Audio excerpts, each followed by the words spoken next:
¿Qué tal? Señor te bendiga, amada iglesia del Señor, en esta preciosa mañana.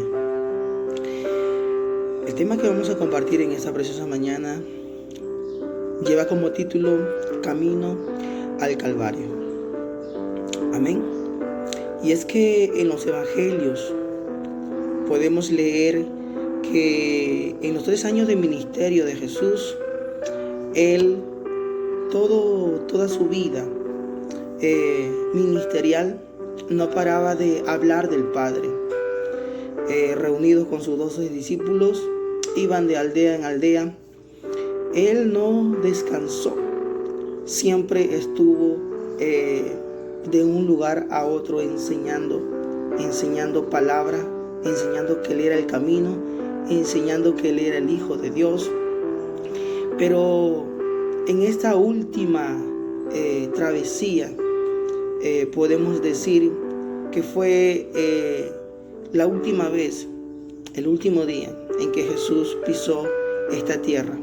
Pero hay bendiciones detrás de todo ese caminar hacia el lugar de la calavera donde Jesús fue crucificado, porque en aquel lugar el Señor nos bendijo con 7 palabras que son de mucha bendición y que retumban sus palabras en nuestros corazones y que nos enseñan algo poderoso. La primera palabra que el Señor nos muestra está en el libro Lucas capítulo 23, verso 34. Jesús dijo: Padre, perdónalos porque no saben lo que hacen. No saben lo que hacen. El Señor entendía que aquellos que lo habían golpeado, aquellos que lo habían maltratado, no habían entendido que Él era el Mesías que ellos habían esperado por miles de años. El tiempo había transcurrido y el Señor se había mostrado como quien era. Él le dijo a los discípulos: ¿quién dicen que soy yo? Vayan y pregunten. Mucha gente no entendió que el que estaba allá arriba era el Hijo de Dios, aquel Mesías que ellos habían esperado por mucho tiempo. Pero la maldad en su corazón había cegado. Y mira, ¿sabes qué? Esto pasó porque ya estaba en los planes de Dios. Dios lo permitió así. Si leemos el libro de Romanos capítulo 11 y 25, Él lo permitió así. El libro de Juan capítulo 1 verso 11, el Señor también nos enseña. En la palabra dice: a los suyos vino y los suyos no le recibieron. Mas a todos los que le recibieron, a los que creyeron en su nombre, les dio potestad de ser hechos hijos de Dios.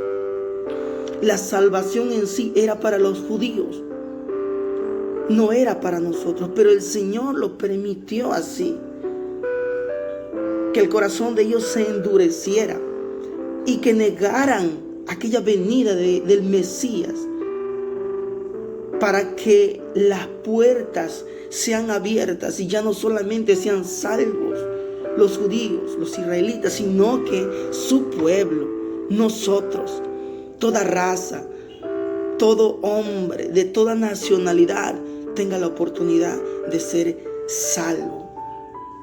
El Señor en su oración no solo pidió por ellos, sino pidió por todos aquellos. Por eso es que nosotros los gentiles ahora tenemos acceso al Padre. Ahora hay que adoptar el carácter de perdonar. Imagínate a Jesús, mira cuán grande es Jesús. A pesar de haber recibido toda clase de humillaciones, estando en la cruz, Él desbordó amor y misericordia a través de una frase: Padre, perdónalos porque no saben lo que hacen. El Señor nos enseña a tener un carácter de perdonar. Si Él, siendo Dios, vestido en cuerpo de hombre, supo perdonar, ¿por qué no podemos perdonar? Y mira el ejemplo que nos da el Señor de perdonar. Si tú tienes un hermano, si tú tienes a alguien y te dices qué difícil me es perdonar, mira la cruz, míralo a Jesús. Siendo Dios, Él perdonó. Necesitamos entender que la palabra también dice que si no perdonamos nuestras ofensas, el Padre tampoco nos perdonará. perdonemos nuestras ofensas. Perdonemos las ofensas de aquel que nos hiere. El gran ejemplo lo tenemos ahí, Jesús en la cruz. Amada iglesia del Señor, estando en la cruz, habían dos ladrones a su derecha y otro a su izquierda. Uno de los que estaban allí viendo aquel sufrimiento se dio cuenta y reconoció que el que estaba en medio de ellos era justo. Él no tenía por qué estar ahí. Él reconocía que por sus pecados él debería estar ahí. Pero mientras el otro ladrón le injuriaba a Jesús, este se dio cuenta que a pesar de que Jesús miraba con amor a la humanidad y lanzó una palabra de perdón, este dijo, fue conmovido. Yo me imagino en su interior diciendo, realmente Él es Dios, Él es el Mesías. Una mirada de fe bastó para decirle a Jesús, acuérdate de mí cuando vengas en tu reino. La segunda palabra que el Señor nos muestra está en Lucas 23:43. Jesús le dijo a aquel hombre, de cierto te digo, que hoy estarás conmigo en el paraíso. En el último momento de su vida, pudo recibir de Dios aquella bendición. Mira, amada iglesia del Señor, amado hermano, amado amigo, solamente basta con una mirada de fe. Las obras no te pueden salvar, el dinero no te puede salvar. Este hombre no tuvo tiempo de servirle al Señor, no tuvo tiempo de bautizarse, no tuvo tiempo de predicar y de hacer tantas cosas, porque no es la obra que te salva, simplemente es la fe. Y este hombre creyó en el último momento y tuvo ese beneficio de la cruz cuando Jesús le dijo, de cierto te digo que hoy estarás conmigo en el paraíso. Mira, ¿sabes qué? Hay sectas que dicen que cuando uno muere, el alma o el cuerpo se aniquila totalmente y ya no hay nada, y van a un tiempo de descanso y de reposo hasta el día de la resurrección. Pero en esta parte de la Biblia nos enseña algo diferente. Jesús le dijo a aquella persona que hoy, en el momento, estaba hablando del tiempo presente, hoy mismo estarás conmigo en el paraíso. Y esto me recuerda al libro que escribió Pablo, amén, cuando el Señor, cuando Él dijo, yo prefiero estar ausente en el cuerpo y presente en el Señor. Amada iglesia del Señor, 2 Corintios capítulo 5:8, Pablo dijo, mi anhelo es estar ausente de este cuerpo y estar presente en el Señor, dando a entender que una vez que morimos, vamos a la presencia de Dios. No hay nada mejor que entender aquello, que nuestra ganancia está ahí arriba en los cielos, aun cuando partamos de este mundo. Yo creo que la bendición más grande del verdadero cristiano es morir. Pablo lo dijo, porque para mí el vivir es Cristo y el morir es ganancia. Pablo decía en Filipenses capítulo 1, verso 23, ahora mismo quisiera estar ausente físicamente. Quisiera morirme físicamente y estar presente en el Señor. Cuando este hombre miró con misericordia, miró con misericordia a aquel que estaba en la cruz, pudo decirle, de cierto te digo que hoy estarás conmigo en el paraíso. Mira, un minuto basta para que tú te puedas arrepentir de todo mal, para que todo hombre se pueda arrepentir y pueda recibir de Dios aquella palabra. Tercera palabra que el Señor mencionó en la cruz fue dirigido a su madre física y a uno de sus discípulos, el discípulo amado, Juan.